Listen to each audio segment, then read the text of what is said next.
Student Queue, One-Stop Mobile Express. First, we'll start with your setup admin credentials, which is where you'll go to configure your messaging and queue. Here you'll come to the queue setting page. You have the ability to upload a logo. Usually recommend something by 200 and 100. These are to anytime if you have to disable the messaging or kiosk phone number, which is very rare, but that's all that is. Here is the opt-in message. This is the message when a student is put into a queue, either through the kiosk, through the widget, or by staff.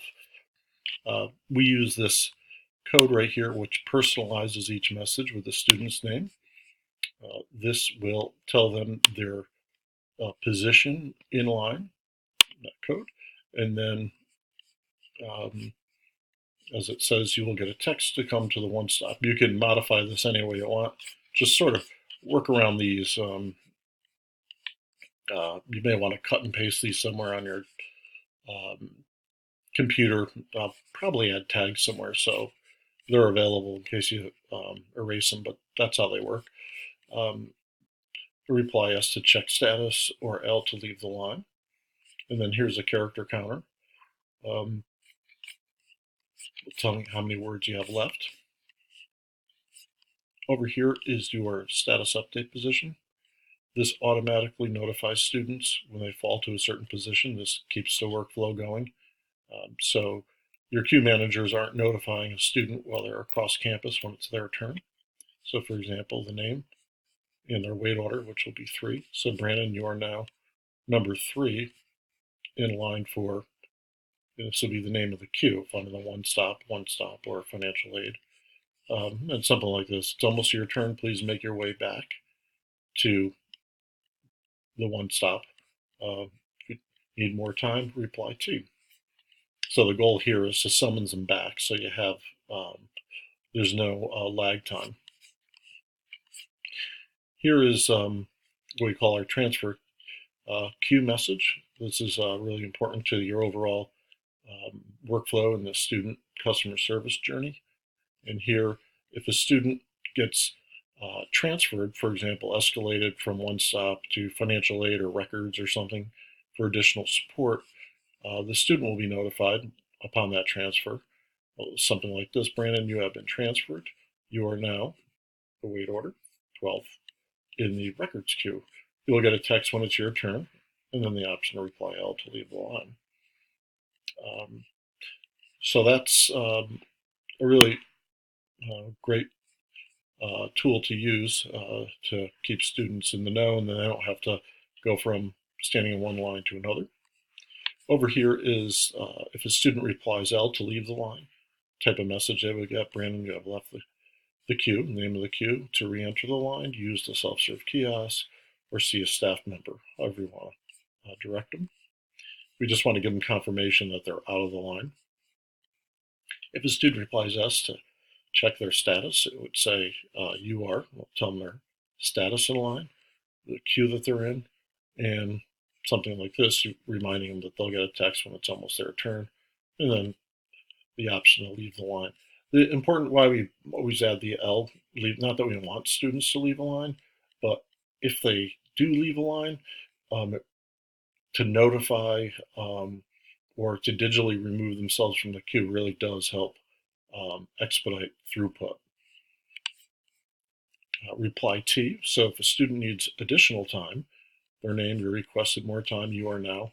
In the wait order, it will be 4 positions back from what they were before in the name of the queue, and something like reply yes to check your status, L to leave line. And then our support and our numbers, and click save.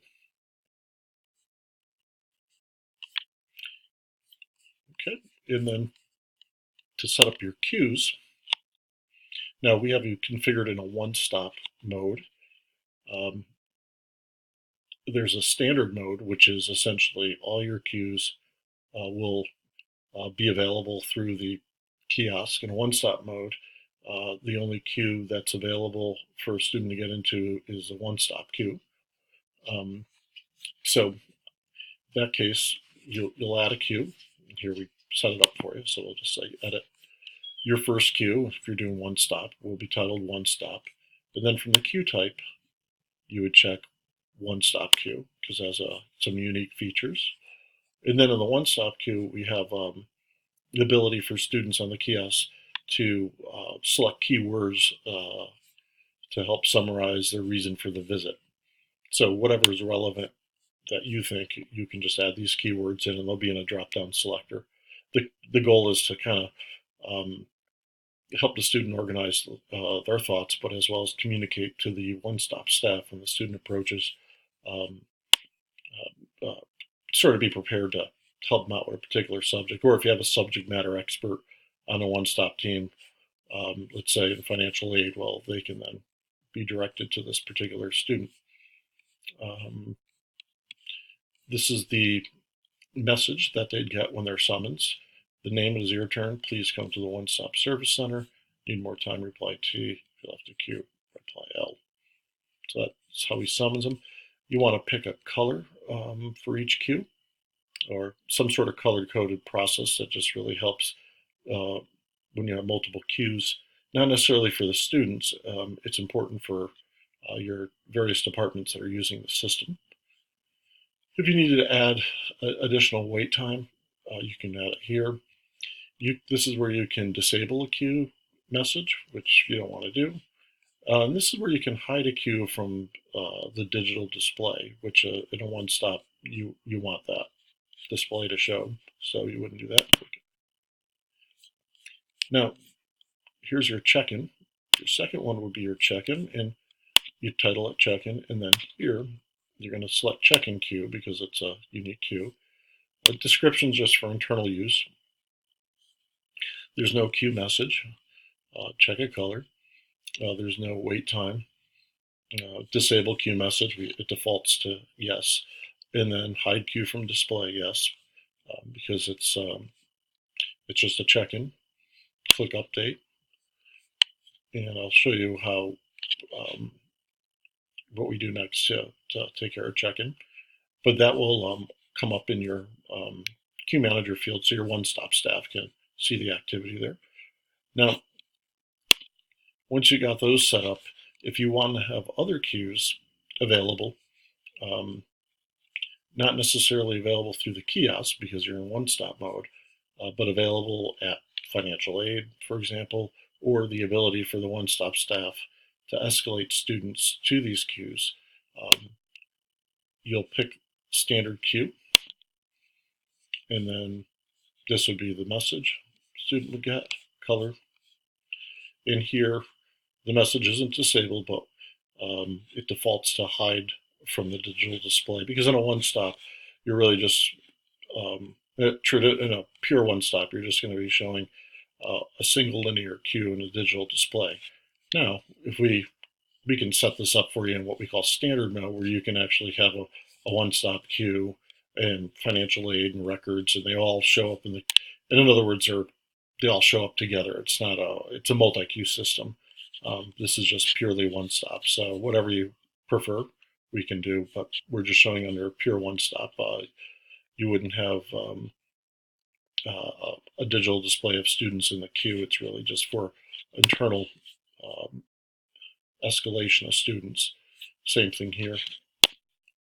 So you can have all these departments. They're just not going to be accessible to the student at the first level of service. It would be like a tiered service. And like I said, if you want multiple queue and accessible on the kiosk check-ins that we set up, that would enable actually the departments that are that have appointments, that students have appointments with, that they can actually access the queue. And so we add a check-in. They would name the department. So maybe it's and then they'd have to set up their own username.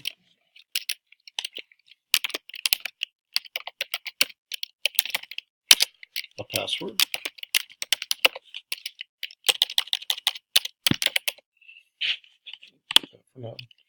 and then an email. The concept of the email would be if a student showed up for an appointment, the department would get an email notification. You guys are using Zoom messaging, so I know that that's not going to be required. And then click add. Oh, add to check-in. And so this is really, and then what will happen is these students will show up on the kiosk. Okay, over here, we do kiosk settings. Okay, so this is we talk about kiosks, we're talking about the,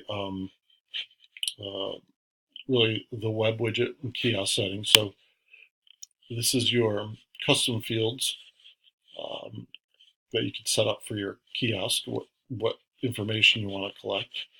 So here we have the student ID, it'd be a text field. Default value would be, I think, means 10 characters. A reason for visit would be another field, it'd be a text field, and default value would have 20 characters they can use. Then over here is where you want to set up your timing of your kiosk as well as your web widget. You want folks getting in line when you're not open. So you would set your timing. You can even close it for break times, that sort of thing. You don't have to worry about appointment times since this is your crawler, and this is what would crawl below the digital display a message that you want to send a student. So for example, right down here, and that could be directing or updating them to different information. The RSS feed we haven't hooked up yet, but we will. Usually you want your font around 40, and it could be a little bit smaller, but sometimes too small they can't read it. Over here is for your digital display. This is a URL, so you copy this.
Then the web widget URL is here that you can put into your website, or so you can see it. So it looks like this. It's responsive. In other words, it can put it here on Facebook. It will load, and then we can pretty this up for you. But I'll have your logo, and it will say kiosk, and the student will click through and then be able to access this on mobile or on web. So that's how it will look.